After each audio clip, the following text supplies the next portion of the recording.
여러분들 이게 이사야가 어디쯤에 있을지 모를 수도 있는데 여기 파란색 동그라미 된 거 보면 7번째 아사렘 부분에서 사가 이사야를 가리킵니다. 그래서 한번 찾아볼까요? 이사야 1장.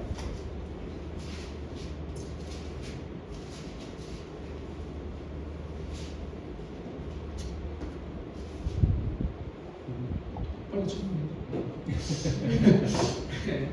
그러면 저부터 해서 10절부터 20절까지인데 저부터 해서 한 절씩 교독하도록 하겠습니다. 너희 소돔의 근원들아 여호와의 말씀을 들을지어다. 너희 고모라의 백성아 우리 하나님의 법에 귀를 기울일지어다. 여호와께서 말씀하시되 너희의 구한 제국에게 무엇이 유익하냐. 나는 스물의 형제와 살찐 집에게 기르되 놓고 나는 수송하지 않아 오래되이나 스물의 길을 기뻐하지 아니하노라. 너희가 내 앞에 보이러 오니 이것을 누가 너희에게 요구하였느냐. 내 마당만 밟을 뿐이니라. 헛된 재물을 다시 가져오지 말라. 너희가 가증히 여기는 바요 벌삭과 시일과 대대로 보이는 것도 그러하고 성의와 말과 악을 행하는 것을 내가 다니지 못하였다. 내 마음이 너희의 월삭과 정한 절기를 싫어하나니 그것이 내게 무거운 짐이라 내가 지기에 곤비하였느니라. 너희가 손을 뺄때 내가 내 눈을 너희에게서 버리고 너희가 마음이 기뻐하지 않고 내가 대체하게 하리니 이는 너희의 눈에 화가 가득하리라. 너희는 스스로 씻으며 스스로 깨끗하게 하여 내 목전에서 너희 악한 행실을 버리며 행악을 그치고 사명을 배우며 주의를 구하며 때가 되면 예뻐하시며 보아를 위하여 신원하며 바울을 위하여 간구하라 하셨노라. 여호와께서 말씀하시되 오라 우리가 서로 변론하자. 너희의 죄가 주홍 같을지라도 눈과 같이 희어질 것이요 진홍같이 붉을지라도 양털같이 희게 되리라. 너희가 진실로 순종하면 땅에 아름다운 부산을 먹을 것이요 너희가 거절하여 배반하면 칼에 삼켜지리라. 여호와의 입의 말씀이니라. 아멘. 네. 아까도 말씀드렸다시피 2주 동안 잠시 교재 외의 본문을 좀 하려고 합니다. 그래서 2부 순서 때는 교재를 하지 않고 그냥 원래 평소에 교재를 가지고 할 때 못했던 3나눔과 그리고 질문 하나 정도, 설교 하나 정도만 하려고 합니다. 그렇게 진행하도록 하겠습니다. 자, 우선 오늘 본문 말씀이 이사야 본문인데 이 이사야는 이제 하나님께서 아모스의 아들 이사야한테 이 유다, 그러니까 이게 좀 성경의 역사를 보면 이제 이스라엘이 나중에 북이스라엘과 남유다로 갈라지거든요. 근데 그 갈라진 것 중에 남유다한테 하는 그 메시지를 이사야라는 그 선지자한테 계시로 주신 것입니다. 그래서 오늘 본문의 내용을 일단 핵심만 말씀드리면 너희 교회에서 예배 드리는 것도 중요한데 그것보다 어쩌면 더 훨씬 중요한 것은 너희가 일상에서 어떻게 살아가는지 너희가 삶의 예배를 어떻게 드리는지가 더 중요하다는 게 오늘 메시지의 핵심입니다. 그래서 오늘은 좀 한 절 한 절 보려고요. 그래서 PPT 넘겨주신 사람은 제가 절을 말하면 그 순서대로 넘겨줍니다. 순서대로 갈 거예요. 우선 오늘 말씀 10절을 봅시다. 10절을 보면 이 이스라엘, 그러니까 이제 갈라진 남유다의 그 현재 상태를 이렇게 묘사합니다. 너희 소돔의 관원들아 라고 이렇게 묘사를 하고, 그리고 뒤쪽에 보면 너희 고모라의 백성아라고 이렇게 묘사를 합니다. 여기서 이 소돔과 고모라는 이 창세기 나오는 그 소돔과 고모라인데, 제가 아직 창세기가 소돔과 고모라까지 진도가 나가진 않았지만 대부분 이제 교회를 오래 다녔을 테니까 소돔과 고모라에 대한 이야기를 한 번쯤은 들어봤을 겁니다. 그 보면 이제 소돔과 고모라의 재앙이 가득해서 하나님께서 소돔과 고모라를 심판해야겠다라고 결정하신 후에 이제 아브라함이 호소를 하죠. 하나님께. 하나님 의인 50명만 있으면 벌하지 마세요 했다가 또 생각해보니 안 될 것 같아서 40명, 45명만 있으면 40명만 있으면 뭐 30명만 있으면 20명만 있으면 하다가 맨 마지막에 10명만 있어도 소돔과 고모라를 이제 구원해 주세요. 벌하지 말아 주세요라고 이제 아브라함이 하나님께 호소를 하죠. 근데 이 10이라는 숫자도 히브리식으로 문학적인 숫자입니다. 그러니까 실제로는 한 명도 없었다는 소리예요. 그 땅에 의인이 10명이 아니라 한 명도 없었다는 소리입니다. 그 가운데 이제 하나님께서 심판을 하시죠. 소돔과 고모라를. 왜냐하면 그 당시 소돔과 고모라는 엄청난 흠란한 것들을 많이 행했고 동성애도 아주 많았습니다. 그래서 막 남자가 남자끼리 여자가 여자끼리 관계를 맺기도 하고 그 외에도 뭐 향락과 그런 어떤 소돔과 고모라는 이 세상의 쾌락과 죄의 끝판왕인 나라를 많이 상징합니다. 그런데 그 창세기 시대로부터 쭉 이제 이사야까지 가려면 꽤 많은 시간이 흘렀거든요. 많은 시간이 흘렀고 남유다와 북이스라엘이 갈라진 그 시기는 뭐 다윗보다 더 훨씬 이후고 이제 솔로몬 때 갈라진 솔로몬 이후에 이제 갈라지게 되거든요. 그렇게 매우 긴 시간이 흐른 현재 남유다의 상태도 하나님께서는 이렇게 말씀하시고 평가하신 겁니다. 아, 너희 지금 상태가 마치 그 창세기의 소돔과 고모라처럼 매우 타락했고 매우 지금 심각하다라고 말씀하신 게 오늘 본문의 내용입니다. 그런데 생각을 해봅시다. 왜 그렇게 평가를 했을까요? 오늘날 유다가 소돔과 고모라처럼 막 음란한 행위를 엄청나게 저질렀거나 그 정도도 아닙니다. 물론 음란을 저지른 사람들이 분명히 있었겠지만 그 음란의 정도가 소돔과 고모라만큼 심각하지 않았습니다. 그러면 하나님께서는 다른 죄를 보시고 너희가 그만큼 심각한 상태라고 말씀을 하신 건데요. 우선 11절 한번 봅시다. 11절 보면 이렇게 나와 있죠. 너희의 여호와께서 말씀하시되 너희의 무수한 재물이 내게 무엇이 유익하뇨 라는 순양의 번제와 살찐 짐승의 기름에 배불러 놓고 하면서 쭉쭉쭉 나오고 11절 마지막에 순용소의 피를 기뻐하지 아니하노라 라고 나옵니다. 여기서 이 뭐 무수한 재물부터 해서 뭐 순양의 번제 수송아지 이런 것들은 이 당시 제사의 것을 이제 설명하고 있는 것이거든요. 근데 구약 시대의 제사는 오늘날의 예배와 같은 것이라고 보면 됩니다. 그런데 여기 보면 너희의 무수한 재물이라고 나와 있죠. 이것은 당시 이 이스라엘 백성이 이런 우리가 오늘날에 드리는 교회 예배처럼 형식적인 예배는 매우 열심히, 매우 많이, 매우 정성스럽게 드렸다는 것을 의미합니다. 그러니까 이들은 예배 태도가 되게 좋았어요. 실제로 여기서 이런 형식적인 예배, 일요일날 우리가 매주 모여서 드린 예배를 아주 잘 드렸다는 겁니다. 이 당시 구약의 제사의 형태로. 자, 그런데 그러면 봅시다. 잘하는 거잖아요. 근데 그 이후에 12절 봅시다. 12절 보면 띄워주고 있죠? 네. 12절 보면 너희가 내 앞에 보이러오니 이것을 누가 너희에게 요구하였느니라 내 마당만 밟을 뿐이니라. 자, 이 당시에 이 유다는 예배를 매우 잘 드리고 있었어요. 우리가 마치 매주 예배를 드리듯이 매우 잘 드리고 있었는데 이에 대한 평가를 내 마당만 밟을 뿐이니라 라고 말을 합니다. 근데 여기 번역이 내 마당만 밟은 뿐이니라 라고 번역이 됐지만 여기 원어적인 의미로 더 정확한 의미는 내 마당만 짓밟을 뿐이니다라가 번역의 더 정확한 의미예요. 그러니까 완전 마당을 짓밟듯이 이렇게 이제 그 유다를 평가했다는 거죠. 이상하죠? 매우 예배를 잘 드리고 있는데 이렇게 하나님께서 우리의 예배를 그렇게 평가하신 게 그 이유를 계속 오늘 절마다 이렇게 보러 갑니다. 그 다음에 13절 띄워주시겠어요? 네, 13절을 보면 이제 헛된 재물을 다시 가져오지 말라. 분향은 여기서 이 분향은 그 당시 제사의 어떤 순서 가운데 이제 향을 불태워 드리는 거죠. 어쨌든 그냥 오늘날의 예배 중에 하나의 또 순서 중에 있었다고 생각하면 돼요. 어쨌든 분향은 내가 가증히 여기는 바요. 월삭과 안식일과 대회로 모이는 것도 그러하니 성회와 말로 악을 행하는 것을 내가 견디지 못하겠노라. 그러니까 이들이 또 이렇게 얘기하시는 거예요. 하나님께서 너희가 예배하는 것을 보고 내가 악을 행하는 것을 견디지 못하겠노라라고 말을 합니다. 이것도 이상하죠. 예배를 잘 드리고 있는데. 그 다음 14절 한번 봅시다. 14절을 보면 맹또 예배에 대한 얘기가 나옵니다. 너희의 월삭과 정한 절기를 싫어하나니 그것이 내게 무거운 짐이라. 자, 이건 어떤 의미냐면 우리가 드리는 이 예배가 하나님께는 무거운 짐같이 느껴졌다는 거예요. 그만큼 하나님께서는 계속 10절부터 해서 14절 동안 내내 너희의 예배에 문제가 있다, 심각하다, 나한테 짐처럼 느껴진다 막 이러면서 안 좋은 평가를 계속 하고 있는 겁니다. 자, 그럼 이제 우리가 이 이유를 알아야 되는데 그 이유가 15절부터 이어서 나옵니다. 오늘 본문의 제일 중요한 내용은 15절, 16절, 17절 정도가 될 것 같아요. 그래서 이제 15절 한번 봅시다.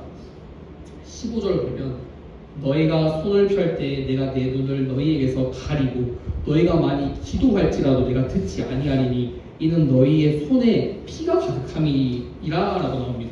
자, 여기서 너희가 손을 펼 때라는 말이 나오는데 그 펼 때라는 것 때문에 우리가 단순히 이렇게 생각할 수 있어요. 이렇게 손을 폈나? 그렇게 생각할 수 있는데 여기서 더 정확한 의미는 손을 펼 때라는 의미가 오목한 손이라는 뜻이 있습니다. 원어적으로 봤을 때 이게 어떤 의미냐면 이렇게 하는 거예요. 이렇게 오목하게 손을 이렇게 한 거예요. 자, 그럼 이게 무슨 뜻이냐면 그 당시에 기도를 할 때 이렇게 복을 구하기 위해서 이렇게, 그러니까 이들이 지금 복을 구하는 기도를 많이 했다는 의미예요. 복을 구하는 기도를 많이 했다는 의미인데 이 손에 이렇게 했을 때 여기 피가 가득했다고 말을 합니다. 자, 그러면 이 피가 뭘까라는 생각을 해볼 수 있겠죠. 이 피가 뭐냐면 그 이후에 16절, 17절 보면 알 수 있습니다. 띄워주시고 제가 읽을게요. 너희는 스스로 씻으며 스스로 깨끗하게 하여 내 목전에서 너희 악한 행실을 버리며 행악을 그치고, 여기서 보면 10절 통해서 유추할 수 있는 게 있습니다. 이들이 어떤 악한 행실을 했다는 거고 그리고 행악을 했다는 거예요. 그리고 17절 봅시다. 17절 보면 이들에게 이제 이렇게 살라라고 말을 하는 거죠. 선행을 배우며 정의를 구하며 학대받는 자를 도와주며 고아를 위하여 신원하며 가부를 위하여 변호하라라고 말을 했습니다. 자, 여기서 설명을 해드릴게요. 우리가 보통 어떤 예를 들어서 선생님이 학생들한테 너희 이렇게 해, 악한 행실 그만하고 이렇게 해라는 말은 지금 그들이 그렇게 하지 않고 있다는 의미를 많이 담고 있죠. 이 당시 이스라엘도 이랬던 것 같습니다. 이스라엘은 정의를 구하지 않았고, 그다음에 누군가를 학대했고, 고아를 함부로 대했고, 가부를 함부로 대했다는 것을 의미합니다. 자, 그럼 이게 핵심이 뭐냐면 이거예요. 오늘 본문은 이 당시 정확히 말하면 유다죠. 이스라엘이 북이스라엘과 남유다로 갈라졌으니까 너희 유다는 오늘날로 치면 일요일날 드리는 형식적인 예배를 매우 잘 드렸다. 그런데 너희가 일상에서 너희는 하나님 자녀답게 살지 못했다는 의미입니다. 생각을 해봅시다. 여기서 고아와 가부를 함부로 대했다는 것은, 고아와 가부는 그 당시 사회적 약자예요. 사회적 약자를 함부로 대하기도 했고 학대했다는 의미입니다. 그리고 정의를 함부로 바로 세우지 못했다는 것은 이 당시의 정의가 바로 세워지지 못했다는 것을 의미하는데, 이렇게 설명을 해드릴 수 있을 것 같아요. 예를 들어서 여러분이 이 일요일날 드리는 교회 예배는 매우 잘 드려요. 찬양 열심히 하고 하나님을 위해서 진심으로 기도를 하고 설교 말씀도 잘 듣고, 여기 오늘 본문에 나오는 무수한 제물을 드렸듯이 예배를 1년 동안 한 번도 빠진 적이 없고 이렇게 했다고 해봅시다. 그것은 매우 잘하는 행동이고 칭찬하는 행동입니다. 그죠? 그런데 만약에 여러분들이 교회에서는 그렇게 하면서, 그리고 교회에서는 매우 착한 행실을 하고 친구를 괴롭히지도 않고 잘 하면서 학교에 가서, 학원에 가서 여러분의 일상 가운데 누군가를 함부로 대하거나 누군가를 괴롭히거나, 혹은 뭐 여러분보다 공부를 못한 사람을 좀 이렇게 무의식적으로 깔볼 수도 있고, 혹은 대놓고 깔볼 수도 있고, 그리고 누군가를 소외시키거나 이런 여러 가지 죄를 짓는다고 한번 해봅시다. 그러면 여러분들은 오늘 이 본문에 나오는 것과 정확히 일치합니다. 물론 그런 사람들도 있죠. 일요일 예배도 잘 드리지 않고 형식적인 예배도 잘 드리지 않고 삶의 예배도 잘 드리지 않는 사람도 분명히 있습니다. 그런데 오늘 본문은 그런 사람들을 말하는 건 아니에요. 이들은 그 당시에 제사는 매우 잘 지냈어요. 그러니까 오늘날에 일요일날 드리는 예배는 매우 잘 드린 거예요. 말씀 열심히 듣고 또 이렇게 공부하면 잘 대답하고, 막 여기서는 절대 사람 안 괴롭히고 잘 섬기고 이렇게 하다가 학교에 가면 갑자기 돌변하는 거죠. 여러분들 지금 누군가를 때리거나 혹은 누군가를 괴롭히거나, 요즘도 그런 게 있나요? 뭐 어쨌든 혹은 누군가를 왕따시키거나 함부로 대하거나 이런 것들이 있습니다. 한마디로 교회에서 모습과 사회에서 모습이 다른 거죠. 이중적인 생각을 하는 것을 정확히 말하고 있어요. 그때 하나님께서 그 일상의 문제를 보시고 우리의 형식적인 예배조차, 그러니까 일요일 드리는 그 예배조차도 너희 그 예배에 역겹다라고 말하는 거예요. 너희가 드리는 이 예배가 매우 무거운 짐처럼 느껴진다. 너희가 드리는 이 예배가 마치 내 마당을 짓밟는 것 같은 느낌이 든다라고 말을 하는 게 바로 오늘 본문의 내용입니다. 그래서 하나님께서 이렇게 말씀하시죠. 16절을 다시 봅시다. 너희 악한 행실을 버리고 행악을 그치고 선행을 배우고 그리고 정의를 구하고 학대받는 자 도와주고 그리고 고아와 가부를 위해서 도와줘라, 변호해라, 신원해라, 이렇게 말을 하는 겁니다. 그리고 이 말씀은 우리한테 매우 중요합니다. 특히 저 같은 경우도 생각을 해봤을 때, 막 하나님을 인격적으로 만났을 때 교회의 모습과 세상에서 모습이 많이 달랐던 적이 있습니다. 다도기적인 시기였죠. 그리고 오늘날에 살면서도 사실 조금 그런 게 있는 것 같아요. 그러니까 예를 들면 여러분들 앞에서 교회에서는 이렇게 막 말씀을 전하고 하지만 이제 저도 이제 학교를 가잖아요. 신학대학원 가면 정말 누군가를 존재하면 안 되는 걸 알면서도 쟤는 왜 저럴까? 전도사인데 어디서 저도 어디서 분명히 교회에서 전도사일 텐데 수업 시간에 게임을 하고 있네 노트북으로 뭐 이런 걸 보면 쟤 뭘까? 저래놓고 설교하는 건가 이런 생각이 들 때도 있고 그리고 이제 저희가 새벽기도가 필수잖아요. 그러면 5시 반에는 일어나야 이제 지각을 안 하거든요. 이게 가서 지문을 찍어야 돼요. 그래서 지각을 할 수가 없어요. 지문을 딱 찍으면 그 지문 찍은 시간이 나오고 심지어 지문만 찍고 출퇴할까봐 나갈 때도 찍어야 돼요. 그러니까 들어갔을 때 시간과 나갈 때 시간이 뜨는 거죠. 어쨌든 그걸 위해서 5시 반에 일어나야 되는데 아니 새벽 5시에 복도에서 떠드네? 좀 더 자야 되는데 깨요. 그러면 이제 막 속에서 욕이 나오고 내가 욕이 나오고 그리고 막 밤 12시가 넘었는데 국사에 방음도 잘 안 되는데 막 떠드는 사람이 있습니다. 복도에서 그럼 다 들려요. 그러면 진짜 이러면서 이제 안 좋은 생각들이 듭니다. 근데 어쨌든 우리가 오늘 말씀 이렇게 말을 해요. 설령 그런 사람들을 보더라도 우리는 그런 사람들을 교회에서 여러분들이 그렇다고 막 싸우거나 그러지 않잖아요. 그런 것처럼 교회에서의 모습과 그리고 삶에서의 모습이 일치해야 되고 너희가 교회에서 예배를 잘 드리듯이 삶에서 예배도 잘 드리라가 오늘 말씀의 핵심 내용입니다. 자 그리고 18절 한번 봅시다. 18절 보면 이렇게 나옵니다. 여호와께서 말씀하실 때 오라 우리가 서로 변론하자라고 나옵니다. 자 이제 하나님께서 이렇게 말을 하는 거예요. 너희 한번 내가 이렇게 이제 앞에 너희 그렇게 하지 마라고 얘기했는데 우리 하면 누가 정말 누구 말이 옳은지 한번 변론해 보자. 그러니까 이게 변론이라는 단어는 법적 용어거든요. 그러니까 법정에서 마치 뭐 변호사와 검사가 서로 막 이렇게 변론하듯이 변론하자라는 말이 나옵니다. 자 그런데 이 변론하자라는 말을 혼자 받아들이면 안 되는데 이걸 한번 제가 예를 들어서 설명을 해볼게요. 여러분들이 만약에 뭔가 잘못을 했어요. 근데 부모님께서 이제 여러분을 부르는 거예요. 와서 그래, 한번 잘못 따져보자. 너 뭐 그렇게 잘해서 이렇게 얘기를 하면 그게 정말 여러분들 보고 부모님한테 자신이 잘못한 거를 반성하지 않고 막 따지라는 의미인가요? 그렇지 않겠죠. 오늘 본문의 말씀도 여기서 변론하자라는 말이 나오지만 실제로 막 하나님한테 따지라는 말이 아니에요. 이 근거를 19절과 20절에 보면 알 수 있어요. 제가 19절과 20절 읽어드릴게요. 띄워주세요. 너희가 즐겨 순종하면 이제 18절 이후의 내용이에요. 너희 변론하자는 이후에 너희가 즐겨 순종하면 땅의 아름다운 소산을 먹을 것이요 20절 보면 너희가 거절하여 배반하면 칼에 삼켜지리라 여호와의 입의 말씀이니라. 자 이것을 통해서 우리가 성경을 볼 때 문맥이 되게 중요하거든요. 문맥을 통해서 알 수 있는 게 있어요. 여기서 변론하자라는 말은 실제로 그래 누가 옳리 내가 옳리 말이 따지라는 말이 아니에요. 하나님께서 이렇게 말씀하셨지만 아까 부모님이 들었듯이 실제로는 너희 내 말 순종해라는 뜻이에요. 아니면 죽어 뭐 뒤져 이런 뜻이에요. 그러니까 이렇게 말씀하시는 거죠. 너희 앞으로 형식 등에 비해 물론 중요하지만 삶에서 고아를 학대하거나 가부를 함부로 대하거나 너희보다 약한 자를 함부로 대하거나 이렇게 절대 하지 마라. 너희가 만약에 순종하면 땅의 아름다운 소산을 먹을 것이지만 너희가 거절하여 배반하면 칼에 삼켜질 것이다. 그만큼 너희는 죄에 대한 대가를 치를 것이다 라는 의미입니다. 이거는 매우 우리한테 엄중한 말씀입니다. 제가 저번에 그 얘기했죠. 가인과 아벨 설교를 하면서 하나님께서는 우리의 예배를 우리가 부족하지만 그리스도께서 행하신 공로를 보고 받아주신다는 말씀을 했습니다.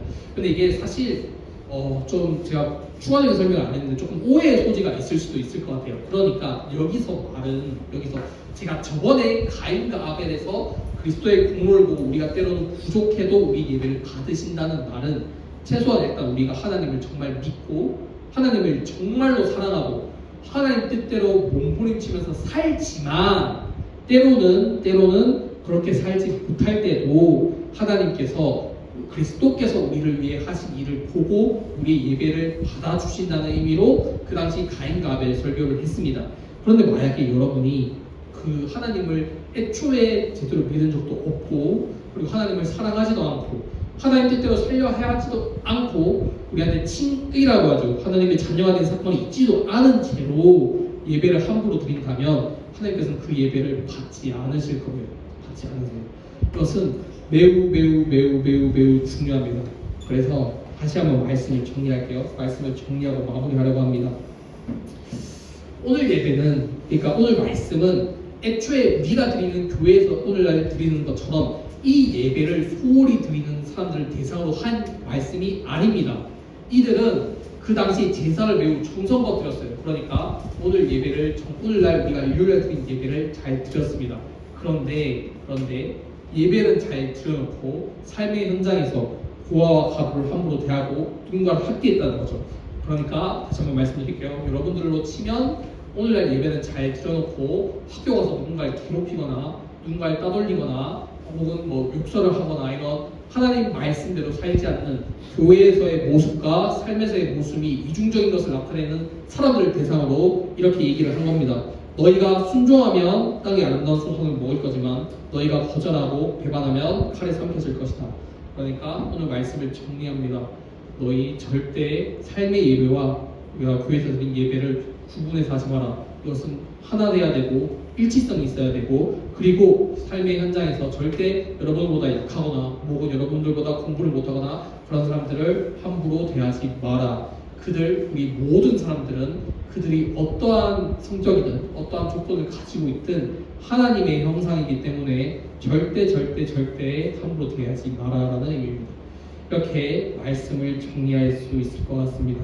그렇게 저도 때로는 그렇게 못 살 때가 있지만 우리 다, 물론 이 교회에서 예배도 정말 중요하지만 삶에서도 예배를 잘 드리는 중고등부가 되기를 바랍니다. 네, 오늘 말씀은 여기까지고 찬양